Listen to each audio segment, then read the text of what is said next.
সুপ্রিয় শিক্ষার্থী, Jessore board online ক্লাসরুমের পক্ষ থেকে তোমাদের জানাই আন্তরিক শুভেচ্ছা। আশা করি সকলে ভালো আছো। আমি তহমিনা আক্তার, সহকারী শিক্ষক, গাবসালী মাধ্যমিক বিদ্যালয়, ফকিরহাট, বাগেরহাট। আমি আজ তোমাদের সাথে আছি অষ্টম শ্রেণী বাংলা প্রথম পত্র নিয়ে। আমি আলোচনা করব বিশ্বকবি রবীন্দ্রনাথ ঠাকুরের 2 বিঘা জমি কবিতা। সুপ্রিয় শিক্ষার্থী, আমি কবিতাটি প্রথমে আবৃত্তি করছি, তোমরা মনোযোগ সহকারে শোনো। শুধু বিঘে 2 ছিল মোর ভুই, আর সবই গেছে ভুই। বাবু বলিলেন, বুঝেছে উপেন, এ জমি লইব কি? কহিলাম আমি, তুমি ভূস্বামী, ভূমির অন্ত নাই, চেয়ে দেখো মোর আছে বড় জোর, মরিবার মতো নাই। শুনি রাজা কহে, বাপু জানো তো হে, করেছি বাগান খান, পেলে 2 বিঘে প্রস্থেও দিঘে সবার হইবে, ওটা দিতে হবে। কহিলাম তবে বক্ষে জুড়িয়া পানি, সজল চক্ষে করুণ রক্ষে গরিবের ভিটে। সপ্ত পুরুষ যেথায় মানুষ, যে মাটি সোনায় বাড়া, দৈনের দায়ে বেঁচে বসে মায়ে এমনই লক্ষ্মী। আঁকি করিলাল রাজা কনকাল, রহিল মৌন ভাবে, কহিলেন শেষে কুলুর হাসি হেসে, আচ্ছা সে দেখা যাবে। পরে মাস দেড়ে ভিটে মাটি ছেড়ে বাহির হইনু পথে, করিল ডিক্রি সকলে বিক্রি মিথ্যা দেনার পথে।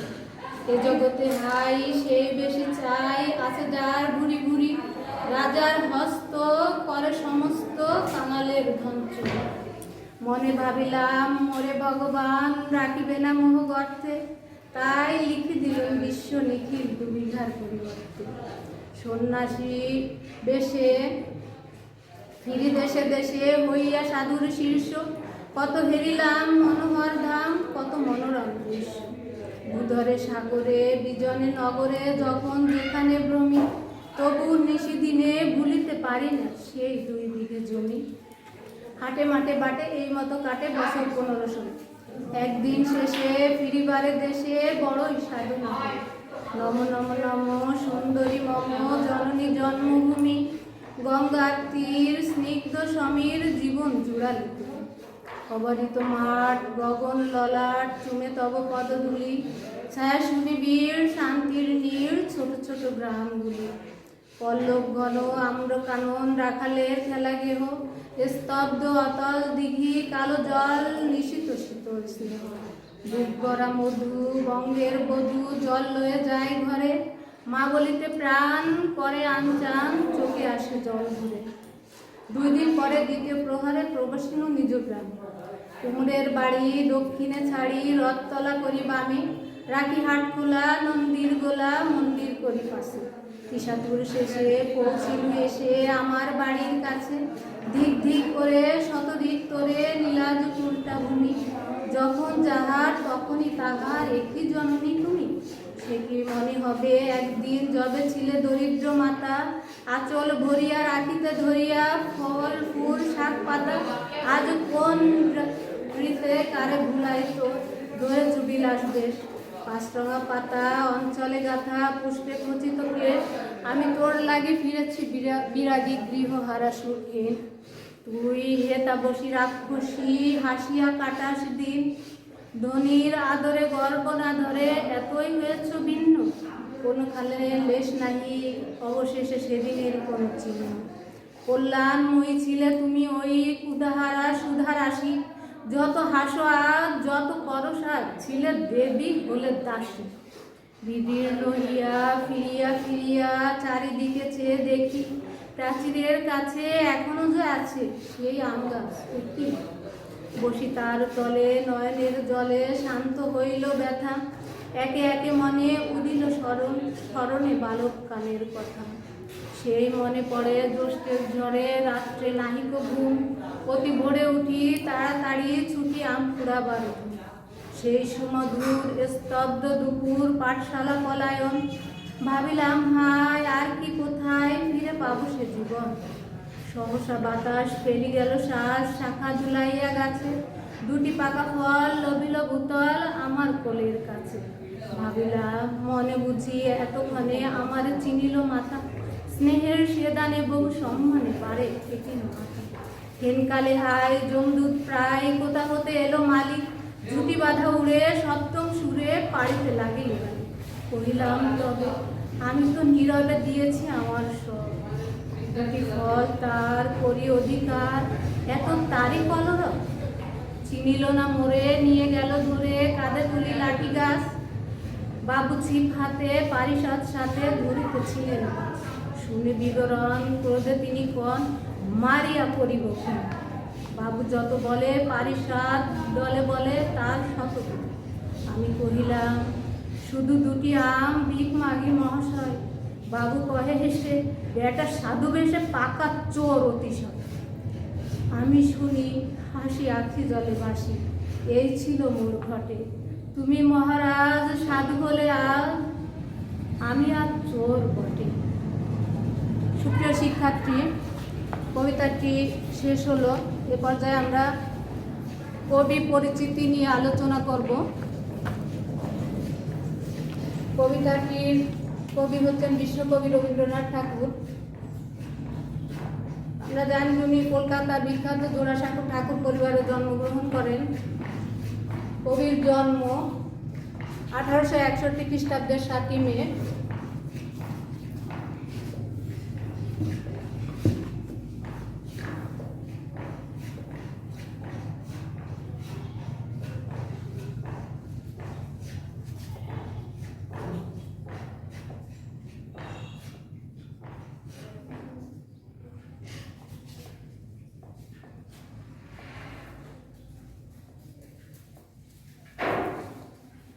খ্রিস্টাব্দের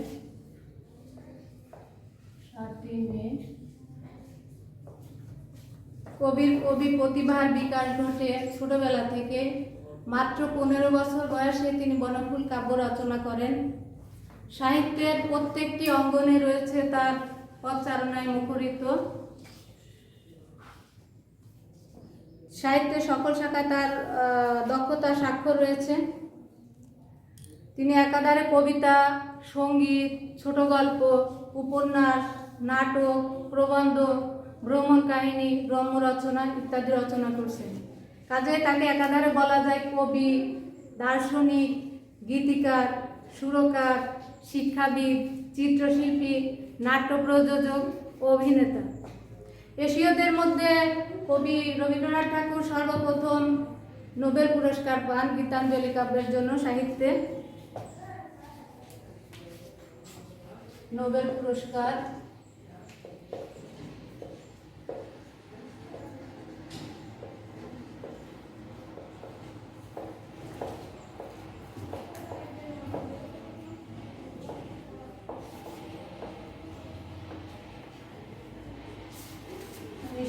সালে।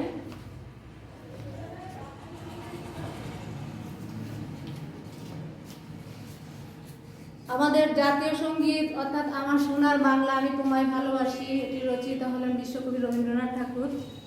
রবীন্দ্রনাথ ঠাকুর 1941 সালের 7ই আগস্ট কলকাতায় মৃত্যুবরণ করেন।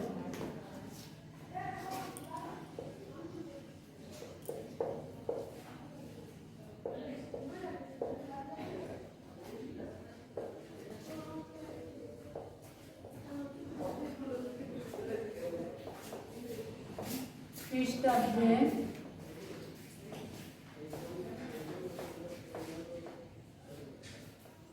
7ই আগস্ট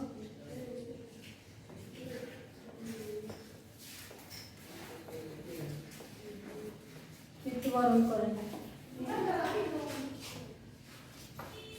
শিক্ষার্থীবৃন্দ,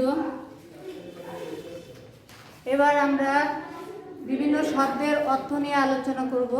শব্দার্থ।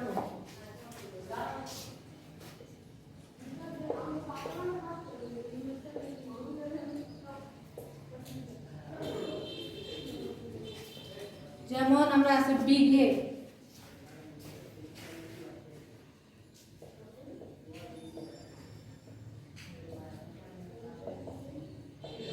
জমির পরিমাপ বিশেষ।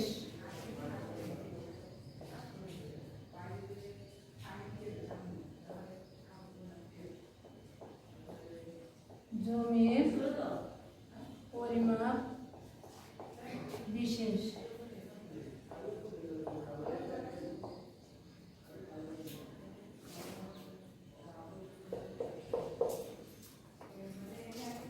ভূস্বামী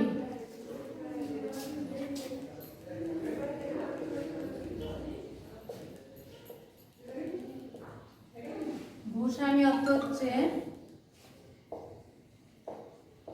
জমিদার। জমিদার অর্থাৎ যারা অধিক জমির মালিক, অনেক পরিমাণ জমি থাকে তাদেরকে ভূস্বামী বলা হয়। পানি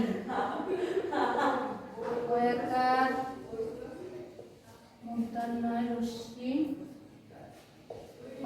পানি। পানি মানে হচ্ছে হাত।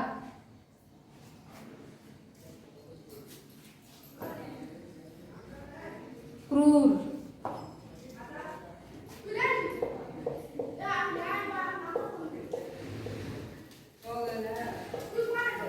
ক্রুর মানে নিষ্ঠুর বা নির্দয়।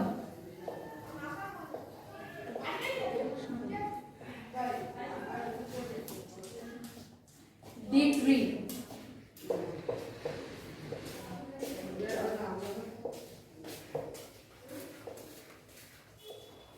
আদালতের নির্দেশনামা।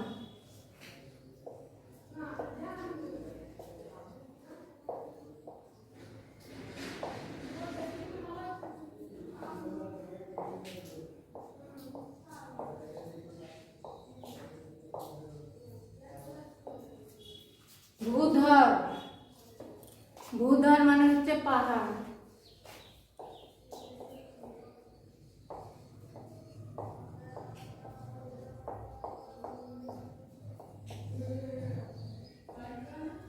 পাহাড়। পারিষদ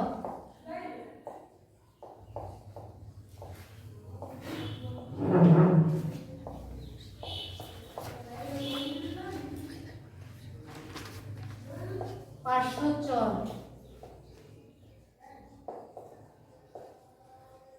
পার্শ্বচর বা মোসাহেব তোষামোদের ব্যক্তি। শব্দগুলোর অর্থ আমরা জেনে নিলাম। বিঘে মানে জমির পরিমাপ বিশেষ। ভূস্বামী জমিদার যারা অধিক জমির মালিক। পানি পয়াকার মুদ্রান্বয় দীর্ঘি পানি মানে হাত। ক্রুর মানে নির্দয় বা নিষ্ঠুর। ডিক্রি আদালতের নির্দেশনামা বা হুকুমনামা। ভূধর মানে হচ্ছে পাহাড়। পারিষদ পার্শ্বচর। শিক্ষার্থী এবার আলোচনা করব কবিতাটির মূল পরিচিতি অর্থাৎ পাঠ পরিচিতি নিয়ে। 2 বিঘা জমি কবিতাটি বিশ্বকবি রবীন্দ্রনাথ ঠাকুরের চিত্রা কাব্যগ্রন্থ থেকে মূলত সংকলিত হয়েছে। কবি এখানে দরিদ্র কৃষক উপেনের অভাব অনটনে বন্ধক দিয়ে তার প্রায় সব জমি হারিয়েছে। কবিতার মাধ্যমে আমরা জেনেছি। সব শেষ সম্বল সব হারিয়ে মাত্র 2 বিঘা জমি তার একমাত্র অবলম্বন। এই 2 বিঘা জমিও জমিদার তার বাগান বাড়ানোর জন্য জোর করে নিতে চায়, কিন্তু 7 পুরুষের ভিটে মাটি জড়ানো সেই জমি সে কোনো মতে হাতছাড়া করতে চায় না। উপেন কেন, কোনো লোকই চায় না যে তার নিজের জমি সে ভিটে মাটি ছেড়ে অন্য কোথাও চলে যাবে। এরকম উপেনও চায়নি, কিন্তু দিতে না চাইলে জমিদারের মিথ্যা অপবাদ মিথ্যা মামলার শিকার হয়। সে তাকে উপেনকে ভিটে ছাড়া করে। উপেন বাধ্য হয় সে জমি তাকে লিখে দেয় এবং রাস্তায় রাস্তায় ঘুরে বেড়ায়। সাধু হয়ে সে গ্রামান্তরে ঘুরে বেড়ায়, কিন্তু পৈতৃক সে বিটার জন্মভূমির মাটির টান সে কখনোই ভুলতে পারে না। তাকে যেন সেই দিবানিশি সবসময় জন্মভূমির সে ছায়া সুনিবিড় শান্তির নীড় সেই গ্রামগুলো তাকে বারবার ডাকে যে ফিরে আয় আমার কোলে, ফিরে আয়। সে মাটির টানে, সেই স্নেহের টানে সে একদিন সেই গ্রামে ফিরে আসে। গ্রামের অন্য সব কিছুই ঠিকঠাক মতো আছে, কিন্তু সেই যে তার যে বাগানের কাছে সে তার হঠাৎ দেখে যে সব কিছুই অনেকটাই নিশ্চিহ্ন হয়ে গেছে। অল্প কিছু স্মৃতি সেখানে তার রয়েছে। তার মধ্যে একটা আম গাছ আছে। সে আম গাছের নিচে কিছুক্ষণ বিশ্রাম নেওয়ার জন্য বসলো। বিশ্রাম নেওয়ার পর তার বালক বেলার অনেক স্মৃতি ফুটে উঠতে লাগলো মনে, যে ছোটবেলায় সে একসঙ্গে আম কুড়াতো, তারা ঝড় হইলে সে আম কুড়াবার ধুম পড়তো, দৌড়ে আসতো তারা, আম কুড়িয়ে তারা ঝাঁকা ভরে নিয়ে যেত, ইত্যাদি ইত্যাদি স্মরণ করছিল। হঠাৎ এমন সময় একটা বাতাস আসে। বাতাসে আসলে গাছ থেকে 2টি পাকা ফল তার কোলের কাছে পড়ে। তখন তার মনটা ভরে যায় এই জন্যে যে এতদিন পর সেই গাছ, সেই মাতা যেন তাকে চিনতে পেরেছে। এতদিন পর তাকে যেন তার সেই মাতা তাকে চিনতে পেরেছে। তখন তার মনে খুব আনন্দ আসে। কিন্তু তখন আম 2টা নিয়ে যখন সে বসে, তখন সেখান থেকে একজন মালি অর্থাৎ জমিদারের বাগান রক্ষণাবেক্ষণের জন্য মালি রয়েছে, সেই মালি তার কাছে ছুটে আসে। মালি ছুটে এসে উচ্চস্বরে বলতে লাগে যে তুমি কি এখানে আম চুরি করছো? চলো জমিদারের কাছে, চলো, তোমাকে জমিদারের কাছে নিয়ে যাওয়া হবে। উপেন খুব অনুনয় বিনয় করে যে আমি মাত্র 2টি ফল নিয়েছি, আমি চোর নই, আমাকে ছেড়ে দাও। কিন্তু তাও তারা শোনে না, তাকে জমিদারের কাছে নিয়ে যায়। জমিদার সেখানে মাছ ধরছিল, তার সঙ্গে পারিষদবর্গ মোসাহেব অর্থাৎ 500 চররাও পাশে ছিল। সকলে তাকে ধরে নিয়ে আসে। ধরে নিয়ে আসলে সেখানে উপেন বলে যে আমি মাত্র 2টি পাকা ফল অর্থাৎ আম আমার পায়ের কাছে পড়েছে, তাই আম 2টি আমি নিয়েছি, আমি চোর নই, আমি তো আমার সব কিছুই আপনাকে দিয়ে দিয়েছি, মাত্র 2টি ফল নিয়েছি, তার জন্য এত কোলাহল, এত কলরব কেন? তখন জমিদার তাকে মোটেই চিনতে না পারার ভান করে এবং বলে যে সাধু বেশে পাকা চোর, এখানে আম চুরি করতে এসেছে। কষ্টে উপেনের বুকটা ভেঙে যায়। সে ভাবে যে একদিন আমার সব কিছু সেই কেড়ে নিয়েছে, আমি সব কিছুই তাকে দিয়েছি, অথচ আমাকে এখন চোর বলে মিথ্যা অপবাদ দিচ্ছে। বিশ্বকবি রবীন্দ্রনাথ ঠাকুর মূলত এই কবিতার মাধ্যমে দেখাতে চেয়েছেন সমাজের এক শ্রেণীর লুটেরা বিত্তবান প্রবল প্রতাপ নিয়ে বাস করে। তারা সাধারণ মানুষের সম্পদ লুট করে সম্পদশালী হয়, গরিবদের অত্যাচার করে, জোর জবরদস্তি করে তাদের কাছ থেকে সম্পদ বা জমি হস্তগত করে, তাদের প্রতি নিষ্ঠুর অন্যায় আচরণ করে, তাদেরকে ভিটে মাটি ছাড়া করে এবং তাদের প্রতি খুব নির্দয়। তারা অর্থ শক্তি এবং দাপটের বলে অন্যায়কে ন্যায় এবং ন্যায়কে অন্যায় বলে প্রতিষ্ঠা করে। 2 বিঘা জমি কবিতাটিতে কবি মূলত এই অত্যাচারী জমিদারদের স্বরূপ এবং দরিদ্র লোকরা কিভাবে সমাজের বিত্তবান শ্রেণী, জমিদার শ্রেণীর দ্বারা কিভাবে শোষিত হয় তার চিত্রটি এখানে ফুটিয়ে তুলেছেন। সুপ্রিয় শিক্ষার্থী, আমরা এখানে কবিতাটি আবৃত্তি করলাম, কবির পরিচিতিও আলোচনা করলাম, পাঠ পরিচিতি আলোচনা করলাম। তো এই পর্যায়ে আলোচনার প্রায় শেষ অংশে চলে আসছি। শিক্ষার্থীবৃন্দ, তোমরা এই কবিতাটির মাধ্যমে শোষক শ্রেণী, সমাজের নিষ্ঠুর শ্রেণী, তাদের নিষ্ঠুর শ্রেণীর যে জমিদার তাদের সম্পর্কে তোমরা অবগত হলে তোমরা নিশ্চয় গরিবের প্রতি এমন শোষক হবে না, তাদের দুর্দশা সম্পর্কে তোমরা জানতে পেরে তাদের প্রতি সহানুভূতিশীল হবে। আজকের শিশু আগামী দিনের ভবিষ্যৎ। আজকের ছাত্রছাত্রীরা তোমরা যারা এই কবিতাটি দেখছো বা শুনছো, তোমরা হয়তো আগামীতে সমাজ বা রাষ্ট্রের কর্ণধার হবে। সেই কর্ণধাররা যেন আগামীতে এই গরিবের প্রতি তোমরা অত্যাচার না করো, গরিবের প্রতি তোমরা সহানুভূতিশীল হও, এ আশাবাদ ব্যক্ত করে আমি আমার আজকের ক্লাস এখানে শেষ করছি। ধন্যবাদ সকলকে, দেখা হবে আগামী ক্লাসে।